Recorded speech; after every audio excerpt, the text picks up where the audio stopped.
This is Margaret Planton. Since January, I am the president of the League of Women Voters.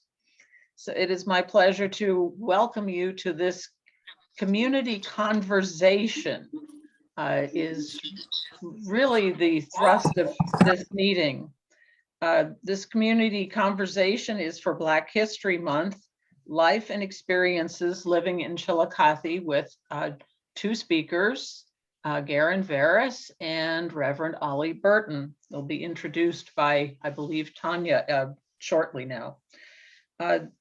This conversation is following the library's presentation, and that was last week. Again, very thought-provoking presentation talking about growing up in Chillicothe.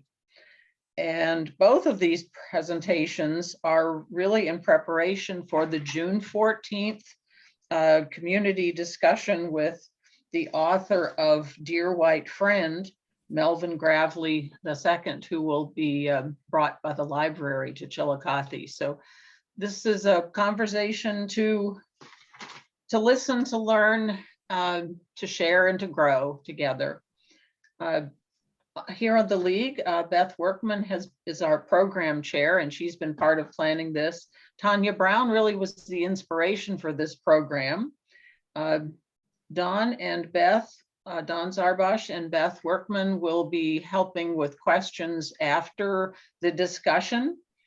So at this point, I'm glad Tanya is feeling a little bit better so that she can make our introductions for this conversation. Tanya? Thank you, Margie. This is Tanya Brown. I would like to say good evening to everyone and welcome to our conversation of the evening. Our first speaker is Reverend Ollie V. Burton. He was born an African-American on January 30th, 1943 in Springfield, Ohio. He graduated from Springfield, Ohio High School class of 1960. He attended Southern Illinois University in 1984 with a degree in occupational education, a Master's of Arts in Religion degree from Liberty University in 2000.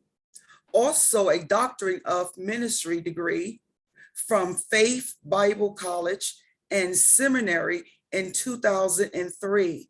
Currently, he lives in Chillicothe, Ohio for 16 years, a widow with 3 adult children, 5 grandchildren, and 1 great-grandchild. He served 30 years in the United States Air Force, reaching the grade of Chief Master Sergeant E9. He held numerous positions as an honorable discharge in 1990.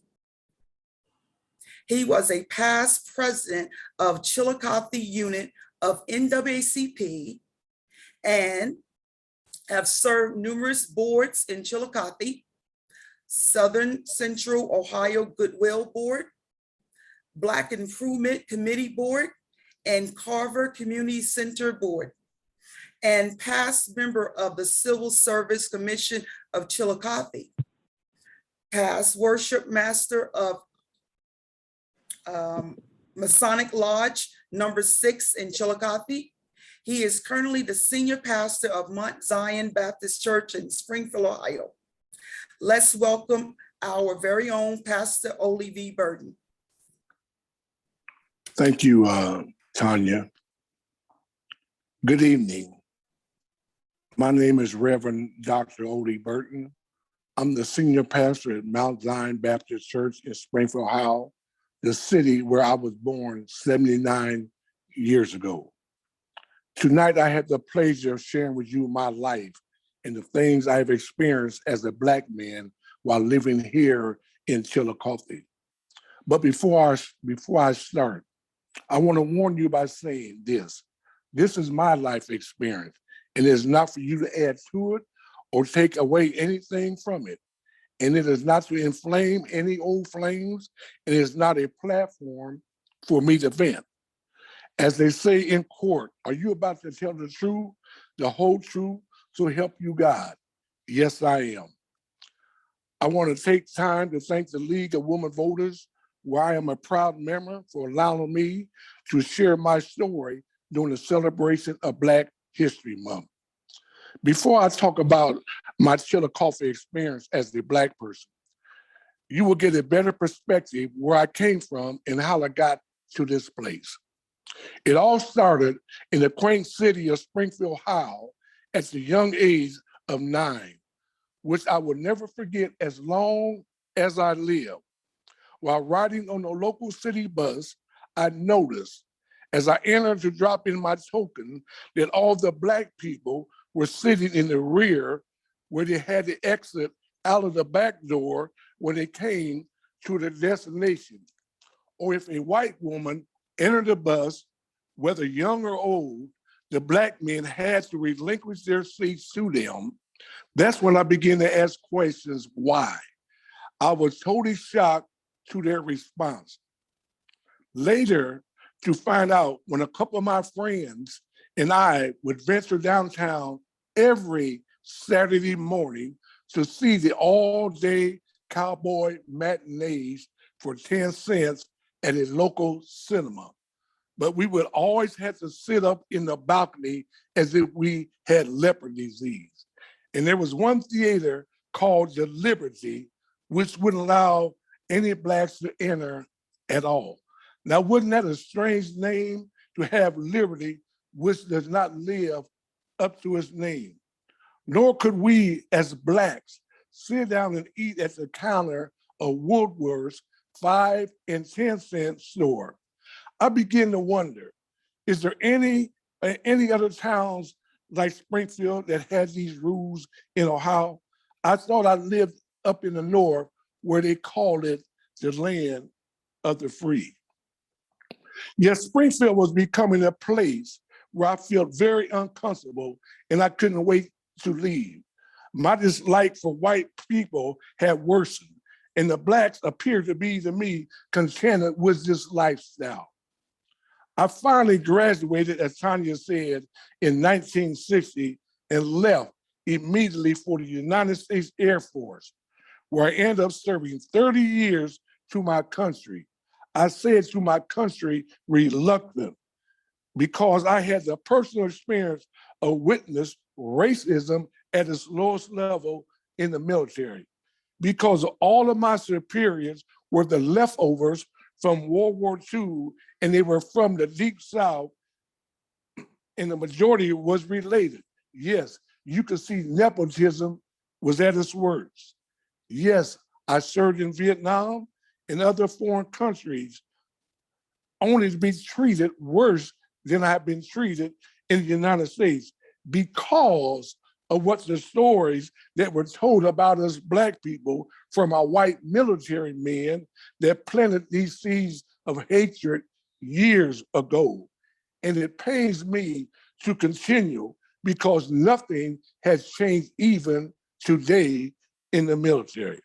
Yes, I received the highest enlisted grade of Chief Master Sergeant, but only 2% of Blacks reach this grade every year compared to 10% of our white military personnel. Well, while assigned the bases in the South, I began to understand and came to learn and appreciate the Black Southerners because they knew what they were up against and it was in the open. But up north, it was covert because you didn't know who to trust. Yes, I had many experience and many close encounters with death in the North versus the South. Remember, I'm still talking about my experiences. Let me fast forward.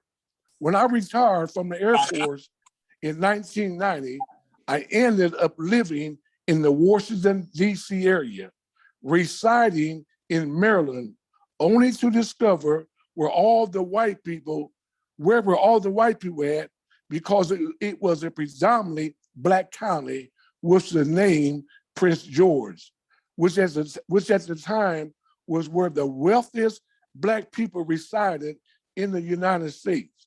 And that was a culture shock to my family and me. We had to adjust not to having whites wait on us or selling us large items such as cars, houses, and etc. And to see that the white people were the ones working in the restaurants and picking up your trays. Yes, I was amazed, but that didn't last long because the police and sheriff's departments were still predominantly white. And that's where the trouble begins. Police profiling and unnecessary killings. I would say here we go again. You will never have equal rights, no matter what your status is in life, and it does not matter what neighborhood you live in. The anger is reaching its peak in my mind. What would I do if the police would kill one of my sons or grandchildren, all because of the color of their skin? Finally, my wife being fed up with this fear over our heads day in and day out. She said, let us move somewhere where we can enjoy our remaining years. And for some reason, one day in April of 2005, we were visiting my sister and her husband in Chillicothe, only to discover while eating at Dakota's restaurant and leaving, my wife looked up and saw these condos up on the hills, and she asked, could we go see them? And they just happened to have an open house that day. And we went in, and she immediately fell in love with it, and the rest is history. We brought the house from a black doctor, and discovered that we were the only Blacks that lived in this condominium called Autumn Woods Condo, where they have 71 units with spacious living grounds in October 31, 2005. Even today, there's only two Black families living in this condo. This is where my experience begins in Chillicothe. So one day, my wife and I invited my sister and her husband to breakfast at Bob Evans, whereas he knew everybody in Chillicothe. I mean, he knew everybody in Chillicothe, until a white man approached him and said, did you see that colored boy run that ball for Ohio State? And I almost choked on my food, and my mind immediately went into defense mode, saying, here we go again. My wife looked at me, and I was so furious, I could have said, what did you say? But for some reason, I held my peace, knowing that I just came from DC. Afterwards, I asked my brother-in-law, why did you allow him to say those words, colored boy? And his reply, because we've been friends for a very, very long time. Doesn't he know that people just died and been arrested so we could change these ways of thinking for our people? I said, Lord, please help me. I have now chosen a word for Chillicothe. I call it frozen in time. Yes, after settling in, my wife and me one day entered a downtown department store in Chillicothe to shop, only to be followed around by white employees, where they came to discover that my wife had an expensive taste, and now when she would enter, they would tell her, if you need anything, Miss Burton, just holler. I guess the word on the street was to show them respect when they enter your establishment. So I came to learn more money, more justice. But when we would go into Black-owned stores to support them, especially one called the Bridal Boutique, where the owner, Rachel Foster, we noticed my wife and myself, that the whites would be doing the shopping. So I asked Miss Foster one day, where are the Black people? And she said, they don't support us. Oh yes, frozen in time. I was trying to live a quiet life in Chicago, in Chillicothe. I'm sorry. Then one day out of the clear blue sky, I was approached from an NAACP member asking me, would I like to become their president? I said, why me? And he said, because we have been watching you for quite some time, which after much prayer, I agreed to accept the call, not knowing I would be following in the footsteps of one of the greatest leaders, Mr. Robert Robson, whereas we became close friends as well as his family. Finally, a wake-up call, either by divine intervention or I was mellowing out in my old age, only to discover that I don't resent white people anymore. How did that happen?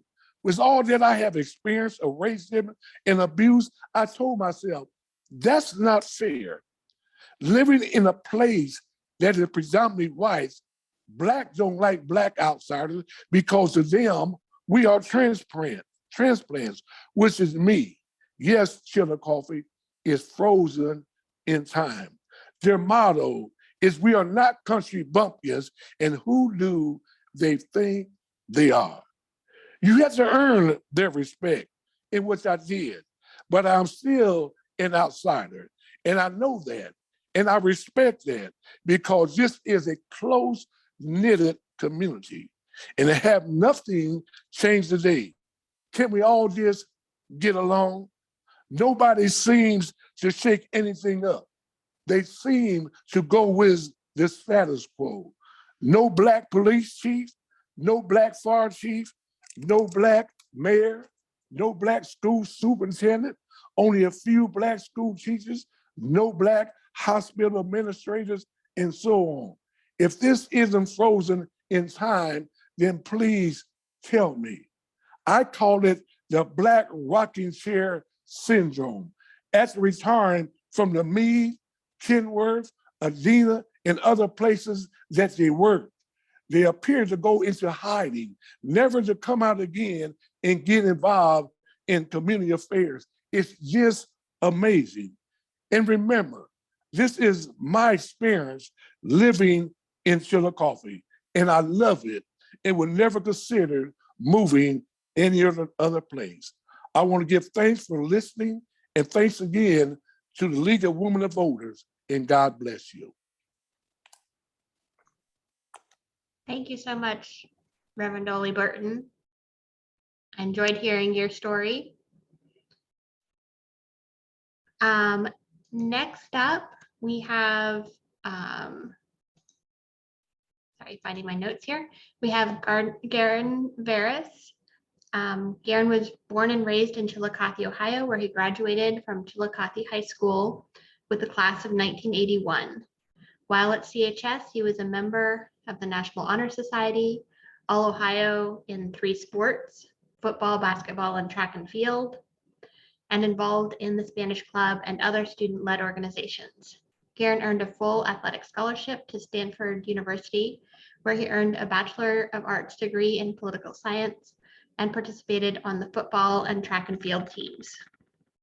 In 1985, he was the 2nd-round pick of the New England Patriots in the National Football League.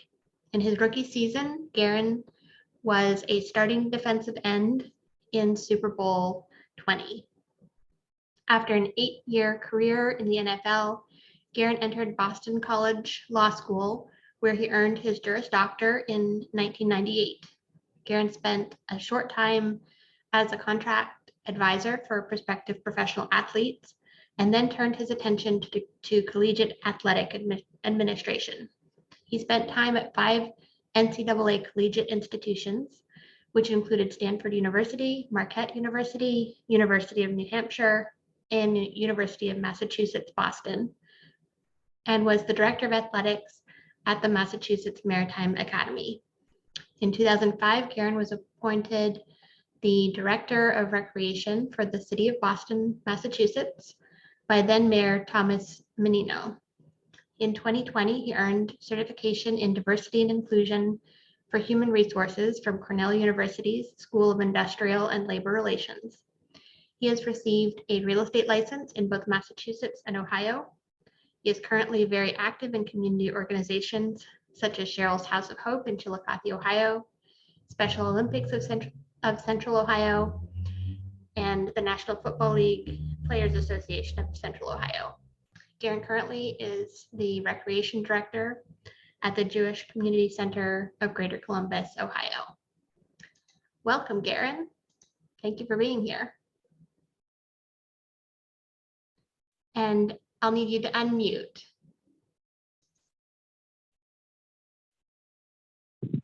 All right, can you hear me now? Yes, we can. Thank Hello? you. Okay. All right. Well, I'd like to thank the League of Women Voters and for inviting me tonight. And I mean, after hearing Reverend Burton, I don't know what to say after that. Some powerful, powerful words about his experience in Chillicothe. And it's funny that it's not funny, but about last year, I was living in Frankfort, Ohio for my first 5 years. And I actually went to kindergarten in Chillicothe. I started going when I was 5 years old. My mom worked at the Chillicothe Hospital, where she was a nurse, a surgical technician. And I lived with my grandfather and my great-grandfather in a house in Frankfort. And every morning, my mother would drive me in her white VW Bug to Chillicothe to go to nursery school. And then at 12 o'clock, a cab would come pick me up and take me to Worthington School, where I was enrolled in elementary school or kindergarten. And after that first year of kindergarten, my mom and my stepfather got married, and we wanted to move to Chillicothe. And I didn't know it at the time, but as I said, a couple of years ago, I found out that the house that we wanted to move to on Vine Street, across from Smith Junior High School, that was the house that we chose. And it's funny, I just drove by there today. Always when I come to Chillicothe, I drive by the house just to remember the old times. But through all the years, up until 2 years ago, I never knew the story of when we first moved in that house. I got a call, or not a call, it was on Facebook. A gentleman texted me and said that, did you live on Vine Street? And I said, yes, I did, many years ago. And he said, well, I lived in that house, and my dad was there. And I just wanted you to know that when your family was looking to move into that house, you had neighbors who didn't want you there. And this, after all these years, it was the first time I had ever heard that, about Chillicothe, and that, here was a young family. I was the only kid at that time, and, people not wanting me in the neighborhood, not wanting my parents in the neighborhood, and that it really hurt me to hear that about my hometown. I've had a lot of great memories in Chillicothe, and growing up as a kid, race was, it just never really thought of. The only time I can remember as a kid growing up in Chillicothe was playing baseball down at the park. And we were playing handball, it was a form of baseball, but just playing with a paper cup and rolled up paper cup and playing the rules of baseball. But a kid kept calling me a nigger, and I couldn't understand, this is the first time it ever happened. And I told the kid, I said, I don't like that word, and if you keep calling me that, I'm gonna do something about it, And I'd never been in a fight because somebody had called me that, or that issue had come up. But the kid just, I don't know where he learned it, or I'm sure it was in the family or whatever. He just kept on calling me the N word. And finally, I just had enough. Something just inside of me, I picked the kid up, and I physically put him on the ground, and I went over to my mom and dad, and I told him, I said, Mom, this kid was calling me the N word, and I warned him. I said I didn't want to hear it, and I I threw him down, and he was crying over there, and all the parents were just aghast, that this big kid had done this to this kid at the ballpark. But I just remember my mom looked at me straight in the eye and she said, "Just get on your bike and go home." That was I just didn't know what was going to happen when I got home or when they got home, but it was never brought up again, and it was just let go. I never really had a talk about race or anything like that. And a lot of my friends were white. I had white friends, I had black friends, and in my neighborhood it was all white friends. Very few black friends. I had a few black friends over on Elm Street. Dale Mosley, and played baseball against Joe Glasgow. Joe was over there, and some others that we used to hang around. But it just, race was never really in your face. I mean, you knew that you were different. You knew that there were mostly white people around and there were black people around, but you lived your own life. And as long as you respected the others, there was never any issue. Fast forward to, junior high, I can remember, and this is what really, a story that I just had forgotten about for years. But while in Smith Junior High School, we had a day that was actually called Slave Day. And I cringe to think about, we even had that in Smith Junior High School, a slave day where they wanted, you could pay money to have somebody carry your books or around the school. And I had one person who actually paid money. They wanted to put a collar on me while I was walking around in the Smith Junior High School. And I was just like going, are you kidding me? You want me to? And I think at the time, I think Roots was playing at that time, and it was just a very sensitive time in my life, and I think in a lot of people's lives who saw that series, Roots, and here they were having Slave Day in Smith Junior High School. And that just really shocked me. That was the mid-'70s, I'd say 75, 76, around that time. But I'm so thankful that I had people around, especially my parents, who were always, just do the right thing, treat people the way that you would want to be treated. And I think a lot of those racial, insecurities or, what was going on in Chillicothe, it was just kind of, it was not there for me as a young kid. And then once I got into high school, I know another issue came up to where we were supposed to go to Hilliard, and Coach Cuppett, Tom Cuppett, was our basketball coach. He warned us that Hilliard was known as a town that was, there were some racist people, and you may hear it at the basketball game, and it was first time in high school that I had really experienced that sure enough, when we got there, we were in warm-ups. I can remember the kid's face of calling me the N-word. It also happened in Gahanna. But it's those experiences I took back to Chillicothe, and I didn't, want that to happen to my friends. I didn't want to be treated that way. And I always kept those Chillicothe experiences and through athletic events or personal experiences, and, hope that it wasn't prevalent in the community of Chillicothe. So, I mean, the big reason that I left Chillicothe to go to school, because I really wanted to see what was out there in the world. And I did go to school at Stanford and played professional football, and I've lived in Boston. I've lived in the north in Milwaukee.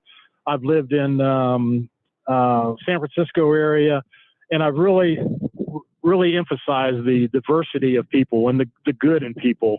And that when I was at Stanford, that I met people who had never met a black person before, and from people from all nationalities, religions, whatever it was, that they were just people. And I've never understood, why the color of the skin has always, been prevalent in some people's minds of how they treat people. And when I have come back from my education and my professional life, I've moved back to Columbus now, and I'm happy to be here. I'm happy to be amongst my mom, my sisters, and I've taken those experiences that I grew up with here in Chillicothe. A lot of good foundation. I look back, and I know that Reverend Burton brought up Rachel Foster and Mrs. Washington. They were my guidance counselors, and they knew when I was coming out of high school that I had that in me, that they wanted to, I think, push me in the right direction to get a great education and to learn about others and take that step out beyond my comfort zone. And I felt comfortable because both Miss Washington and Miss Foster were heading that charge. And there are a lot of good people in Chillicothe that want to see people succeed, want to see them step out of their comfort zone and do the things that are right for society. But coming back to Chillicothe, there are issues, and there's issues all over the country.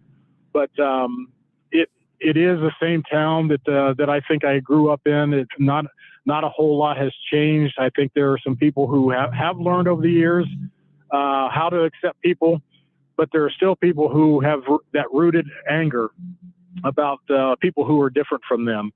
And being back in the area, I want to be part of that change that happens. I know it can happen in Chillicothe. Not everybody's going to buy into it. I know that for a fact.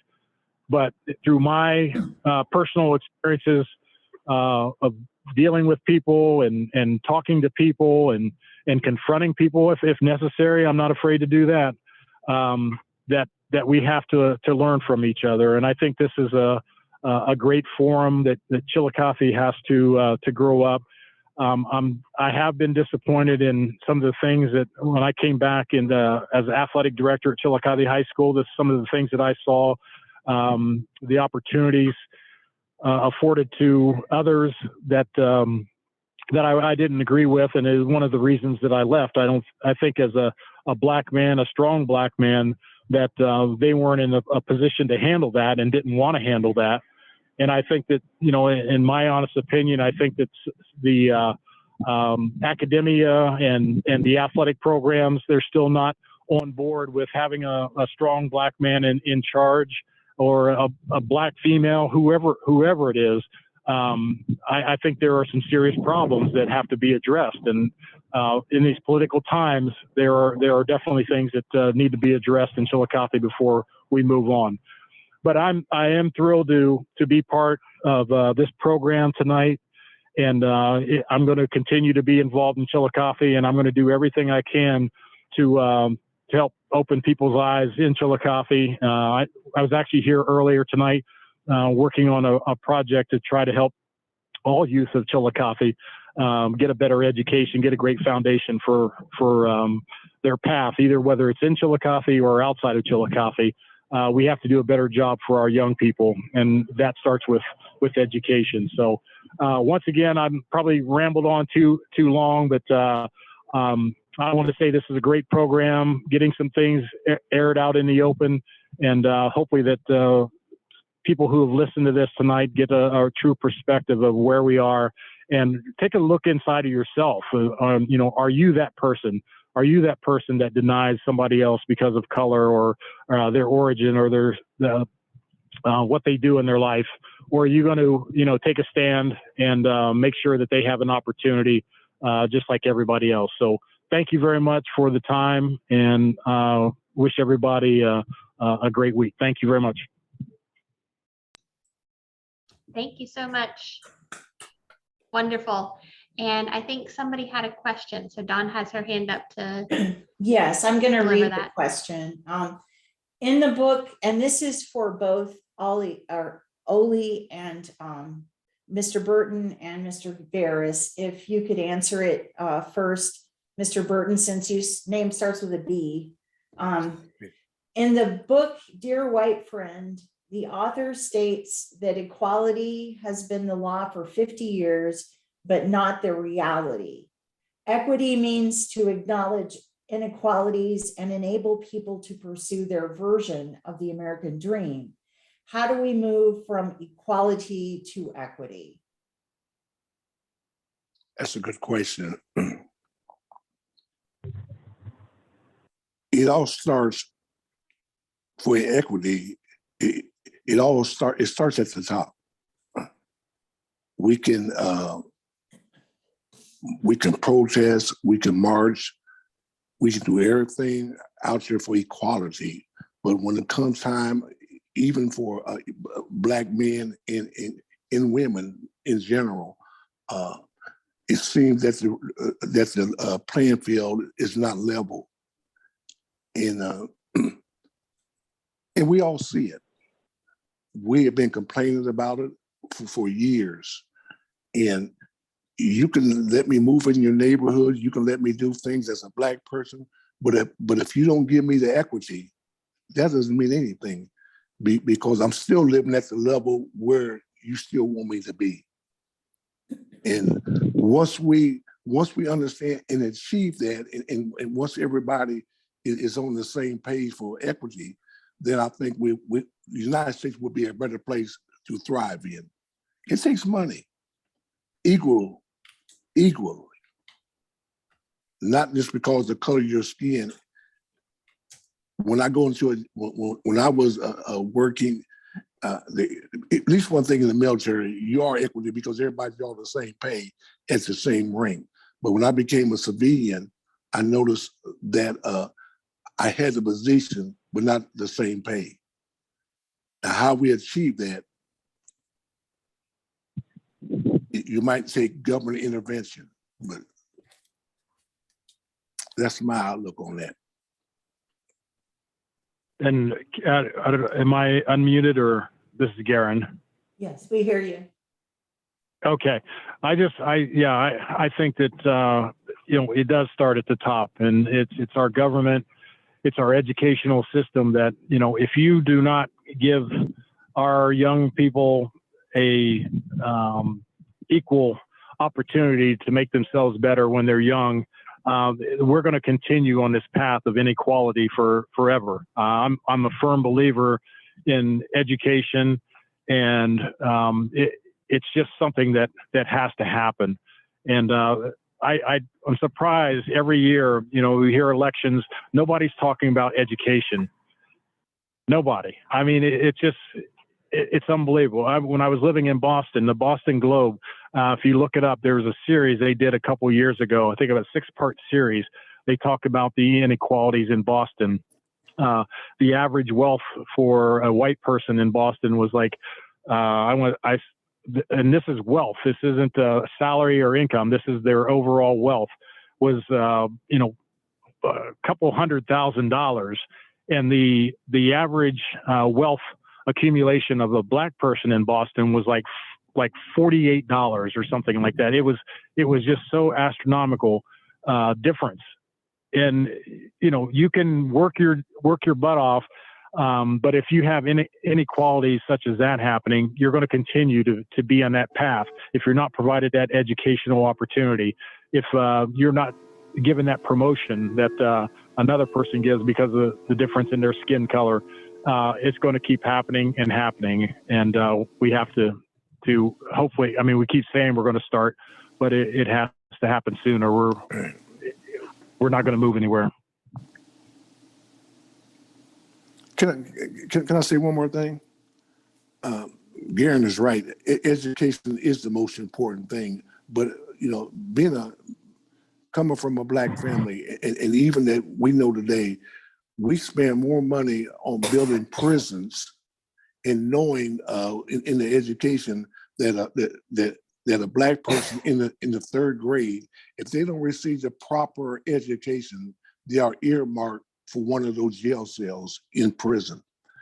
And we know this, but we don't do anything about it. We just keep on letting it go and go and go and go. And then people ask us, well, aren't you getting a fair shake? Why aren't you? Because our children are not getting the proper education to advance when they become adults, young adults. Think about that. And I think, in Chillicothe, that you see that there are, I mentioned a couple of the athletes that had been here. If they had been given that mentoring, or that I don't know, that it would go along with their education, their athletic ability, it's just amazing the things that they could have done. And I've seen it over and over in Chillicothe, and I think it's something that it's really sad that I know there's some great great athletes that should have gone on to college and had a successful career and done amazing things. But because they didn't get that start, it's just tragic, and it shouldn't happen. And I hopefully that we'll start to see that and upgrade our educational system here in Chillicothe and support those who need it. Amen. All right, thank you both. My name's Beth Workman, and I'm going to read a question from the Reverend Terry Williams, and his question to both of you, and we'll start with Mr. Veras this time. Dr. Gravely, in his book, Dear White Friend, talks about the need to understand racism as a system of oppressive mechanisms that work to uphold supremacy and not primarily individual acts of prejudice. Have you seen that misunderstanding at play in situations here in Chillicothe? And if so, how can we as a community address that fundamental problem locally? Starting with Mr. Veras, thank you. Well, I mean, I have to be honest. I have not been in, many years in Chillicothe, but and I know I worked at the high school. I was the athletic director there for a year, and that is where I look back on the people who really meant something to me and really knew that me as a young black man. I think of John Snow, I think of Ray Bradley, those type of men, Mrs. Washington, Mrs. Foster. That was many years ago. I don't know if there has been that many people of color in the Chillicothe educational system that have meant more to kids of color in Chillicothe than those people. And that's sad to say that there's I'm trying to think of Mrs. Gray, who does a great job with Black history in Chillicothe. But it's people like that we've got to get our children in front of about our history and how to make changes in Chillicothe. And once again, I go back to Chillicothe can be, if people want to stay here and have a long life, that's fine. But I also want to encourage our leaders to encourage our young people to see what's out there. We were talking at a meeting earlier about taking kids to schools around Central Ohio. Let them see what a campus is all about. But if they're allowed to stay in one spot and continually, be told that you won't do anything, this is your only option, they're going to believe that. And we have to, as the leaders of Chillicothe and have relatives here, to allow them to get out of the city and see what else is there. Until we do that, we're going to see the same things happen over and over again in the inequalities. But I hope it changes.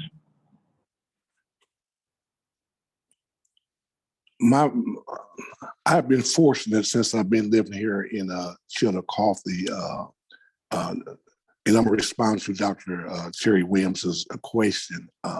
When I became the president of the NAACP, I was in a comfort zone, and I wasn't worried about anybody's problems. But once I became the president of the NAACP, I learned three things. Number one, they're receiving it. Number one, you cannot do anything by yourself. You have to have participation from the leaders in Chillicothe. Being trained by Mr. Robinson, who was my predecessor, told me you have to get involved by meeting with the mayor of the city, the school superintendent, the hospitals, the fire chief, the chief of police, and the sheriff. And as a president, I did these things, and I brought up issues that maybe they were aware of not. But what happened, we partnership, for instance, in the education department. I met with superintendent at the time, Roger Crago, and assistant superintendent John Saxton, and attorney Jeff Benson. And what we did in the order to get Black school teachers, because they were very prevalent in Chillicothe, we went to the school fairs. We went to Bowling Green University, we went to Wilberforce, and we went to Ohio State. Only downside of that, we did bring some African-American school teachers into Chillicothe to become teachers, but they only last 1 year. because they weren't received as the way you think they should have been received by both the blacks and the white community. We went to Adina and asked them, why do we have any black doctors? And they said, what should we do? We made them aware of that. Well, Mr. Malpain and myself, and they finally started hiring black doctors.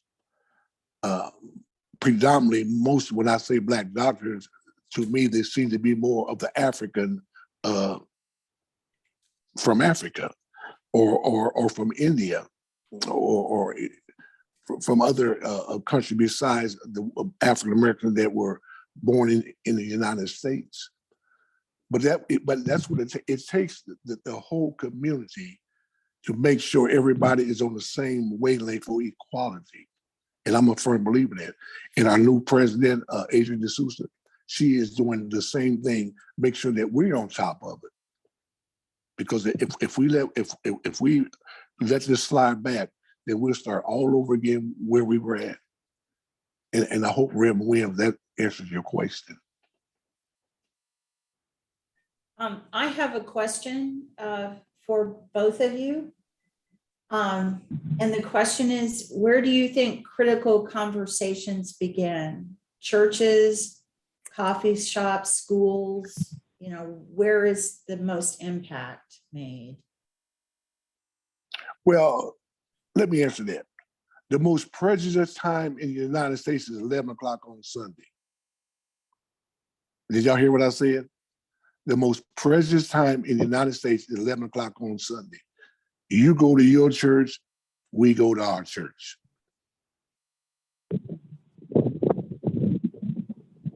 And that is, if we can get out there, if we can communicate with each other, share our time and fellowship with each other. Your church come to my church, and they do that pretty well here in Chillicothe. I know churches in Chillicothe, they do communicate with each other. They have programs with other churches, but in larger cities, it is the most prevalent, most precious time in the United States. Where's a good place for us to meet or come to it? I have no idea. That's up to leadership. I have no idea.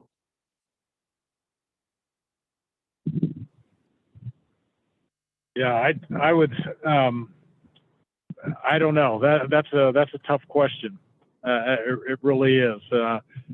We have to get together, find what that common ground is, and whether it's in the church, whether it's in the coffee shops, wherever it is, have the tough conversation. That's the thing about it. Don't be afraid of confrontation, because that's how progress is made.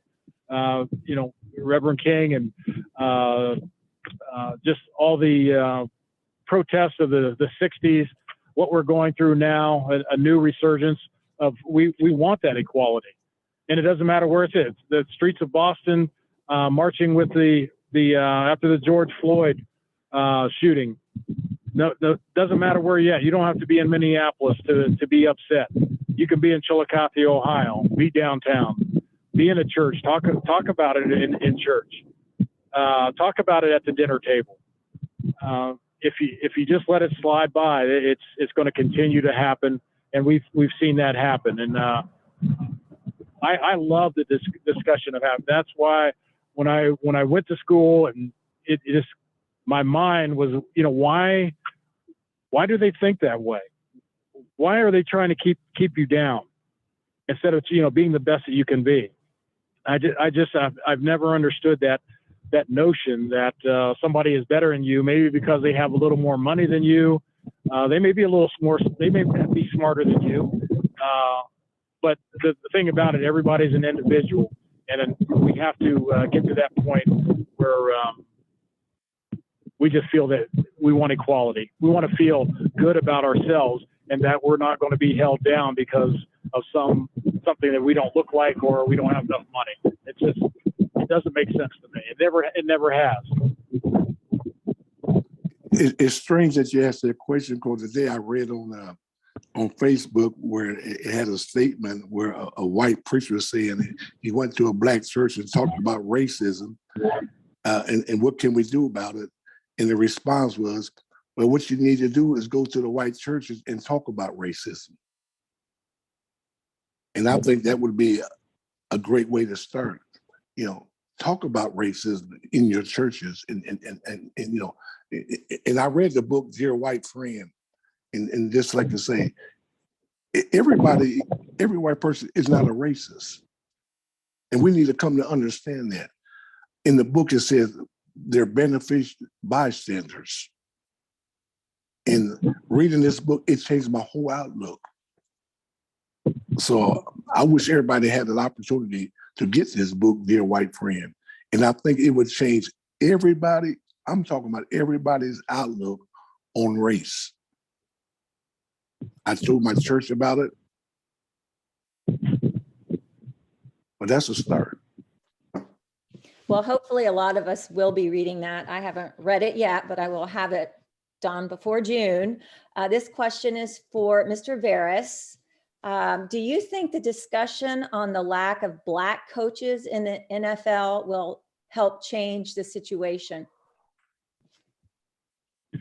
Well, I mean, I love athletics and sports and everything, but professional sports is just a microcosm of what really is happening all across the country, and it is a disservice that the NFL is doing. There should be more Black coaches.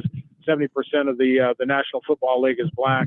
There's no reason that there should only be 2 or 3 Black head coaches in the NFL.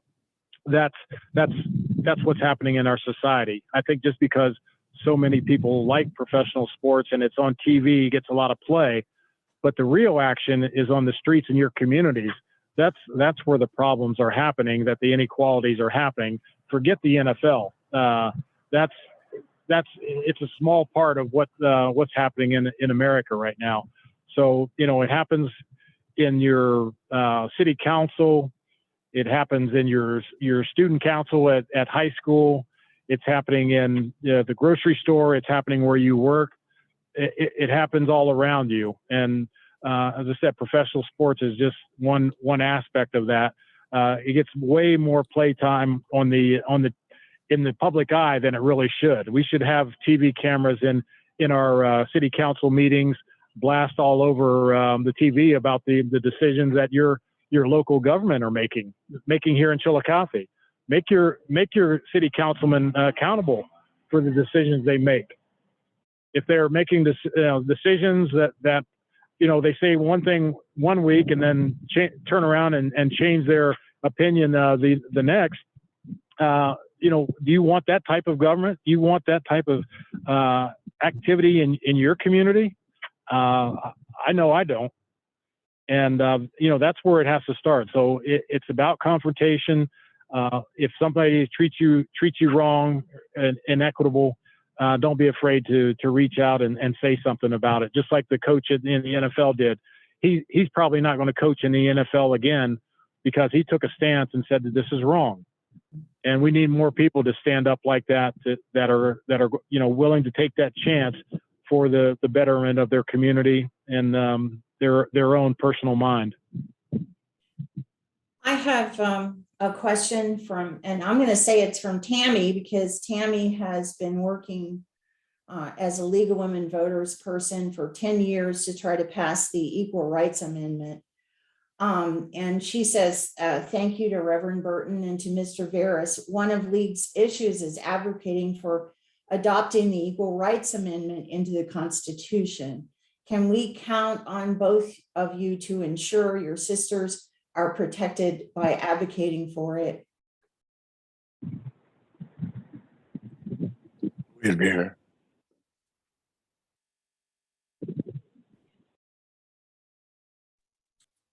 Absolutely.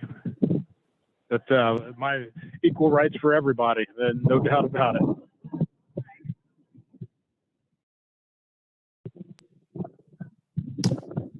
No, go ahead.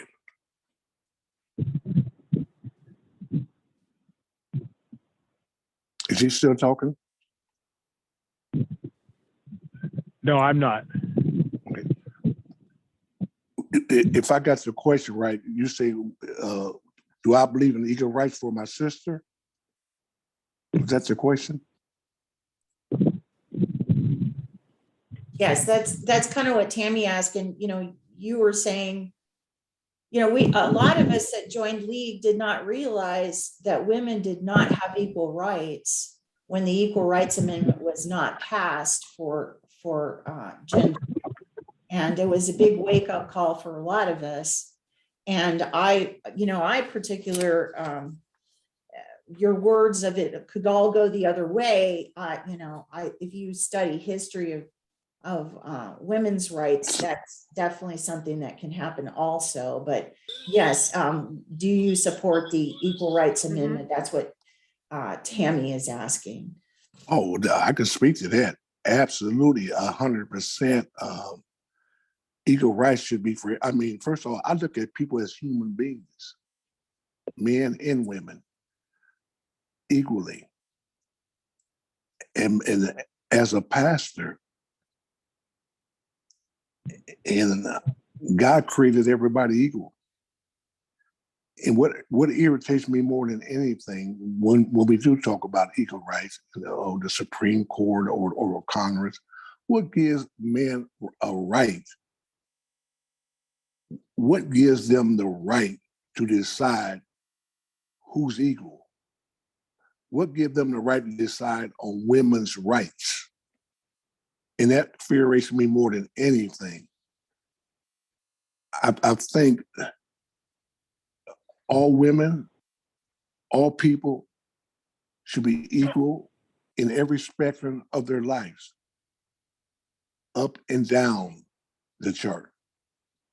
And I will fight for that as long as I live. And you can take that to the bank. And I think if we would voice, especially women, I don't understand. There's more women in the world than there is men, and I can't figure out how come we don't hear their voices. I hope you understand where I'm coming from.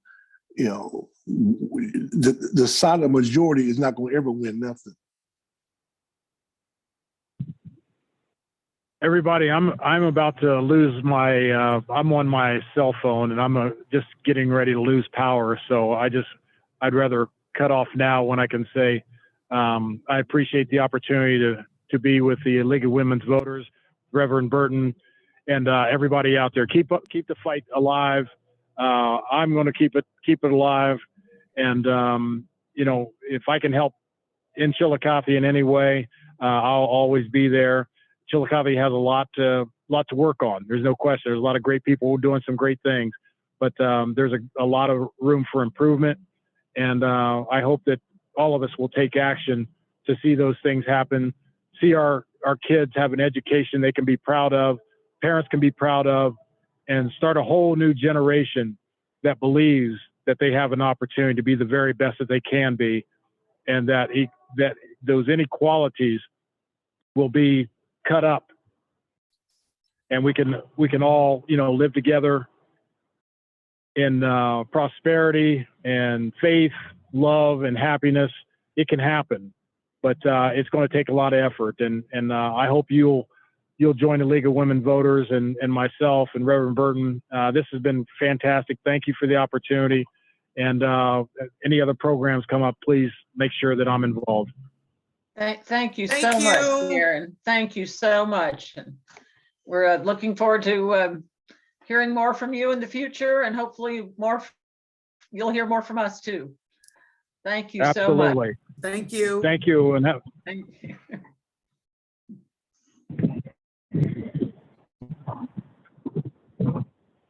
Oh my goodness. Time for another question? Do we have a time limit, or can we go to another question? We can go to another question, Beth. All right. This says, and I like this question, I've heard the phrase getting out of your comfort zone several times this evening. What are some ways for us non-African Americans to push ourselves and each other out of our comfort zones? I'll answer that. by reading this book, Dear White Friend. Melvin talks about empathy and sympathy. And you need to understand the definition of both of them. Empathy means you must take action. Sympathy means that you have a feeling. African Americans don't want sympathy. We want empathy. Empathy means that you understand our plight, and it means that you're going to do something about it. Sitting there, sympathy, I feel you. No, you don't feel me. If you feel me, you would have empathy. So that's what we mean by comfort zone. See, and that's what he meant in his book by beneficial bystander. You're not a racist, but you're benefiting from the racist because you're not doing anything. Most white people say, I'm not a racist. You're not a racist, but you are a beneficial bystander. You are reaping the benefits of what the racist is doing. And if you don't like the racist, then you ought to do something about it. Get out of your comfort zone and stop giving us lip service. That's why I'm proud to be a member of the League of Women Voters, because I do know that y'all do something about it. That's why I'm a member of the NAACP, because we do things, because we are doers.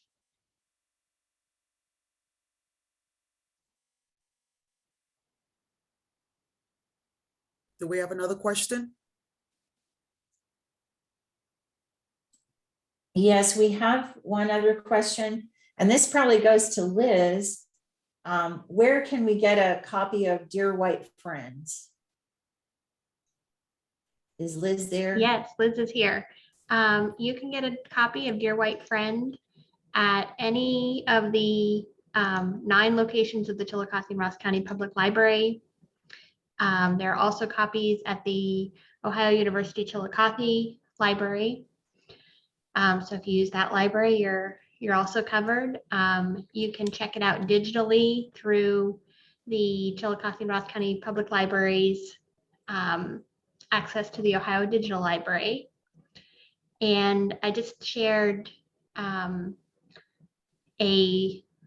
little photo that shows when the author will be here. So Melvin Gravely will be here June 14th, Tuesday, June 14th from 7 to 9 p.m.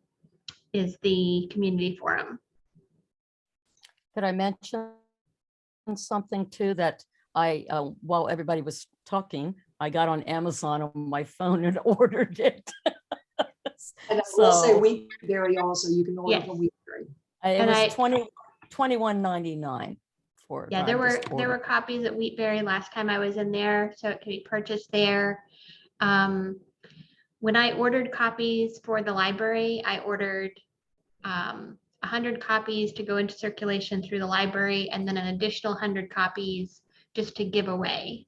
So you may find them out in the community elsewhere. I don't know exactly where all they've gone, but you may happen upon a copy, and if you do, pick it up, read it, pass it on to someone else. It's the idea behind bringing the author to the community is that by having everybody or as many people in the community read the same book, we can kind of all be on the same page for discussions. So it's a one book, one community event. Can I ask either Beth or Dawn to read what she listed us? Because I think that's a really good question. To All right, Reverend I'll read Burton. it. It says, part of the challenges I've experienced is helping young people of color only to learn that they distrust all white guidance. So I had to work more slowly with more education to offer more choices. The younger generation seems to need more comfort in having conversations across the table. Has anyone else experienced this? Is that a question for me? Yes. Now, who are we talking about? White people experience talking to African young people? This, okay. Read that question again. Okay. Part of the challenges I've experienced is helping young people of color only to learn that they distrust all white guidance. I can answer that. Yeah. This is what I call, and this is for blacks and white, I call it the dinner table syndrome. When we were coming up, everybody ate at the table. Now, everybody eats at different times. But when everybody does eat at the table, guess what our conversation is? Blacks are talking negative about whites, and whites are talking negative about black. These are our discussions at the dinner table. And these young people, they pick up on that. And when they go out into society, and when you try to counsel them, they immediately go into a defense mode. The same as when a white approaches, a young white approaches African American, they have the same idea. They don't trust African Americans. I was a substitute teacher at Ross Pickway for a couple of years.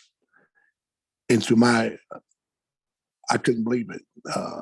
I believe white kids come out of Adina, I think Adina High School, Paint Valley? And you know what someone would tell me I was a substitute teacher, I have never seen a black before.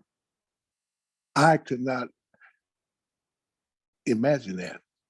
And they were so applauded when they saw me, and we would have some very outstanding conversations. And that's why I call it the dining table syndrome, because they would tell me how their parents would tell them about blacks. And I did the same thing with my children, so I know the experience. That's where the mistrust is. If we can just leave our children alone, and instead of feeding them all of those crazy ideals and evil thoughts, this will be a better world. And if we can teach that to our parents, be careful what you say around your children. When they're 3 and 4 years old, they pick up things so fast. And then let's take you for example. When you find that a situation, you'll go to another white adult and you will tell them, you experience the same thing I experienced. Yeah. And then you will form your own opinion when something is wrong in the community, because you already formed your opinion. That's why it's hard for us, to come together with a commonality. And I even tell blacks, please stop doing these things.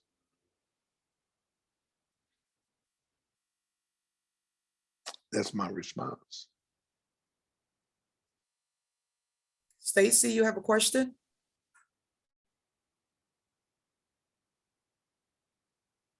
I believe Stacy has her hand up, maybe.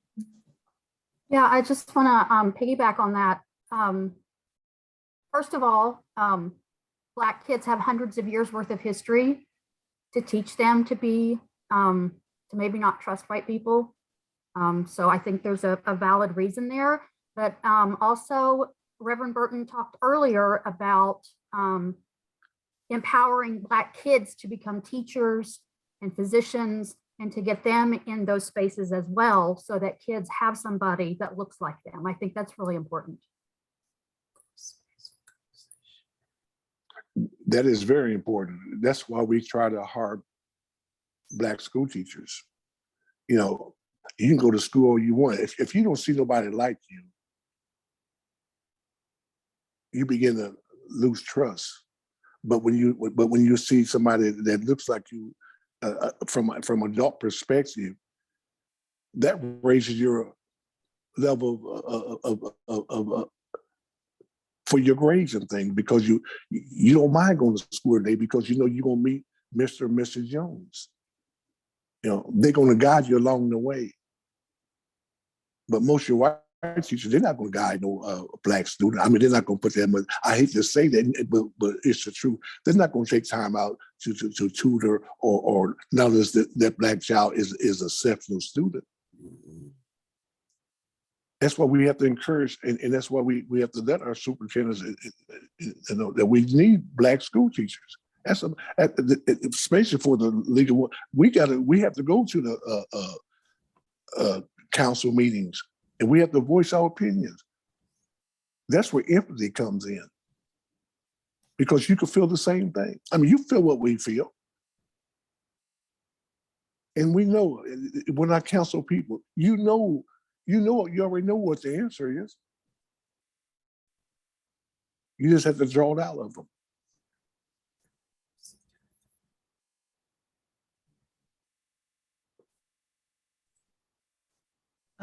Beth, or there's another question. So any suggestions to overcome or how to create a safer space for conversation? A safer space for conversation? Yes.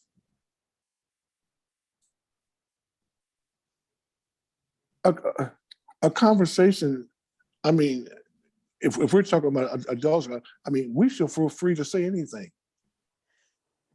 Regardless if you're in a cafeteria or if you are coming out of a church or coming out of a meeting or in a workplace, you should be able to say, you should be able to express yourself.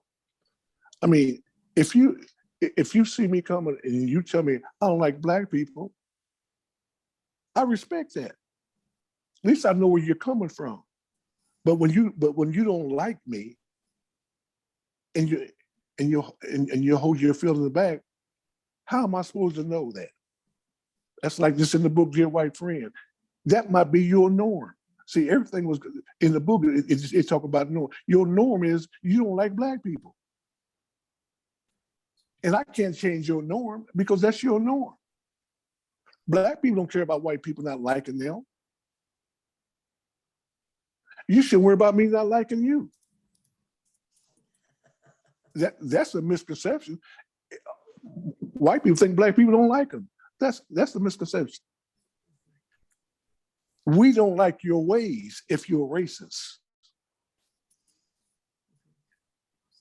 You understand what I'm saying?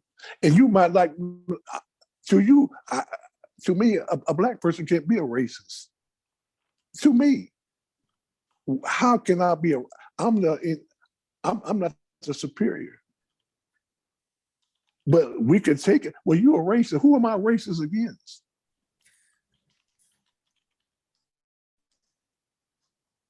I hope you understand where I'm coming from. These things we should talk about. I mean, you should be able to stop anybody and say, can we have a talk? I mean, without bringing up something crazy. You know, because we should listen to each other. It's very important that we have these discussions. And we love having this kind of interaction. If you bottle it up and hold it on the inside of you, and if you talk amongst yourself, that's not solving the problem.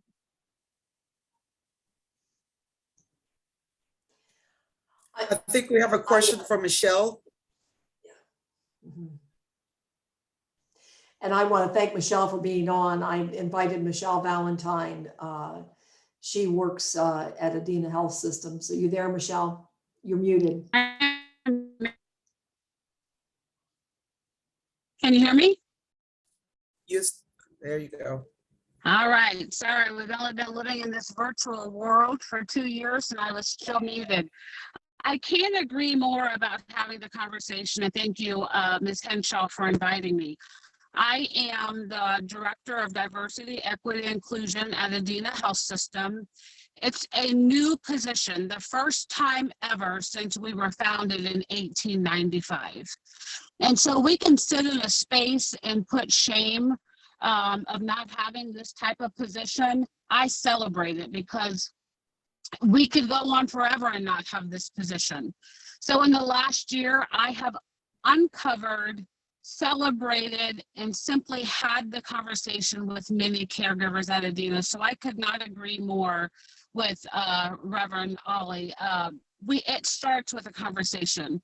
I onboard new caregivers every 2 weeks, and I teach for an hour on day one about diversity, about equity, and about inclusion. And what comes out of the mouths of caregivers on day one, I get them very comfortable with me. They start to trust me. And then we go into stereotypes. I go from Black, white, lesbian, female, men. I do the whole gamut spectrum of diversity. And to this day, I still hear Black people are rappers, they are ghetto, they are thugs, they love chicken, they are drawn to be taxi drivers. By this time, they're comfortable with me, they trust me, they're open, they're honest. And many times other leaders in the organization will come up to me and say, "How are you feeling, Michelle?" That's a lot. And I tell them, I am just fine, because we're having the conversation. Until we uncover the biases, until we uncover the hate, until we uncover the prejudice, we're never going to be able to bond together and deal with it. And so I just can't say it enough. It is past time to be comfortable being uncomfortable, to start having these conversations in Chillicothe. Amen. I canceled my Bible study for tomorrow to come to your meeting tomorrow. Awesome. I hope I can provide some words of hope. And just as you did on tonight, my experience just living as a woman, living as a Black woman, living as a human being, and just how every day I try, by the grace of God, to just truly find the silver lining in everything that I do. I believe, just as a human being, if God gave me breath on today, I'm going to find purpose in it. No matter who celebrates me, no matter who hates me, the purpose in me on today. And that's how I get by every day. There's a question, Michelle, and it says, "Thanks for your words." And do you ever ask them about Appalachian and white stereotypes? Because, you know, we've had a lot of discussion, and stereotypes is the thing that, you know, that's the key word, I think. But are they aware of white Appalachian stereotypes against, you know, them? So what comes out with that is I hear the word sense of pride. We can do it ourselves. I do hear superior. I hear really not a respect of authority, because we've always done it this way. So who's going to come in and have me change it? And even when we onboard, I mean, you hit it earlier, talking about being an outsider. And we really used to teach hard about, you know, you're coming into a different culture when you come into Southern Ohio. And until we start to change the culture in our small businesses and our biggest employers, such as Adina, as we're doing in other companies, I mean, it takes a long time, because I mean, one thing I'm going to talk about tomorrow, I think, in the African American community, one thing we have said for many years is, what stays in this house, what goes on in this house stays in this house. And that's why we have a hard time opening up when it comes to mental health and different things like that. So yeah, we do hear it and we do see it. And the bias and the stereotype is, you know what, my granddaddy did it, my granddaddy's daddy did it, and this is just who we are, is what I hear. Mm. And we've got to break that. Can I say something? I think the worst time that we discuss Blacks and white is during the election time. And I don't know if y'all remember Chris Matthew on MSNBC. He would always use this saying, demographically, the Blacks are going to vote over in this area here for this candidate. The Catholics are going to vote over here for this candidate. And the whites, and I'm gonna say this, in Appalachia or rural Pennsylvania are gonna vote for this candidate. Now, how come we all can't be Americans? Let's go to the polls. Why we have to advertise what the blacks are in Atlanta, in Fulton County? And that is, if we can get away from that kind of communication, every year you'll notice that's going to come up. The blacks are this, and the whites are over here. Or your white working class, or your urban women, white women. What does that mean to me? Why we can't all be American? Just don't say where you at. Say over here is where we think they might get the most majority votes. But it's always got to put a label on it. And right there, when you do that, if the blacks, we got so many black, what is the white person going to do? They're going to get up off of their couch and they're going to go vote. That's all you're doing. You're just sending signals to make people go vote. That's all you're doing. Stop that. Stop that. Stop bringing race into an election. I'm an American. I am a, when I go vote, I'm not going to vote as a black person. I'm going to vote as an American. And regardless who I vote for, it doesn't matter. So don't label me when I go vote. And I hope y'all pay attention that when it comes election time, and you start looking through these social media, and they're gonna bring it up, and I'm gonna remind you of that. And that's my story, and I'm sticking to it.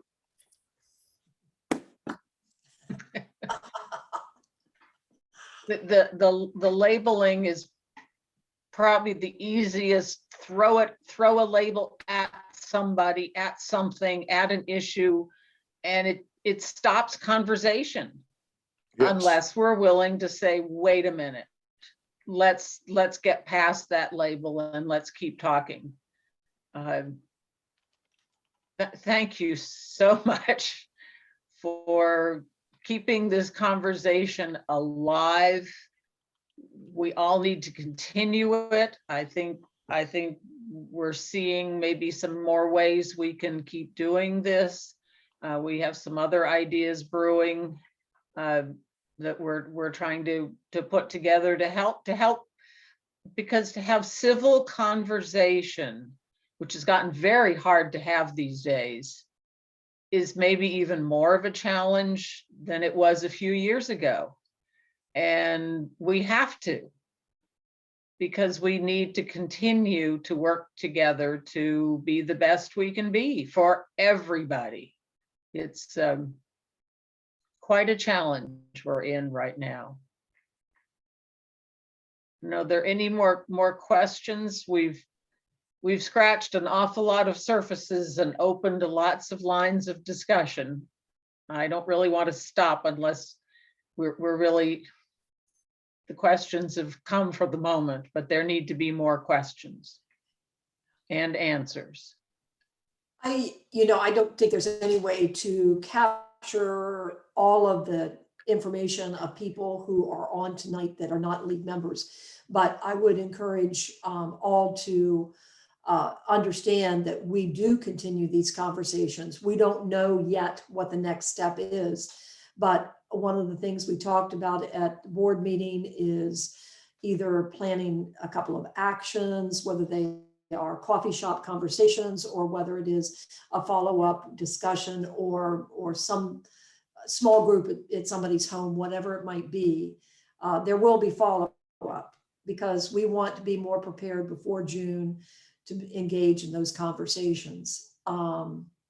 So if you are interested in following up, I'm Bart Henshaw. I'm pretty easy to find because we actually have a phone number in a phone book. And so do I. And I am on Facebook. So if you are interested in knowing more, League has a Facebook page. Dawn is our membership person. So if you are interested in following this, we have not only membership, but we also have a group, Friends of League, that just get information. So And a shout out to Carrie Clifford, who started the idea of a Black suffragist that was born in Chillicothe that started the idea of community conversations. and our own Patrice Allen Hussey is our local Carrie Clifford right now. She's just Yes. Our next meeting actually will be another really quite different program for us. We are preparing a presentation to participate in the United Nations International Day of Women. It will be a video. I'm not sure exactly what the right word is because it's pictures and sound. It's an entire presentation, and it will be our core of our league meeting on March 22nd, which I believe will also be an open Zoom meeting. I think we're going to be at the library. Aren't we at the library? Are we are we actually live? Oh my goodness, how exciting. Yes, and this goes out to the Right. entire world. I mean, this is something that Tammy Simpkins has created, and with all her work towards the ERA, it's empowering women all over the world. And so I just don't think you should miss it. It's going to be good. And the podcast team is going to try and get together starting next week to come up with some parallel information on that.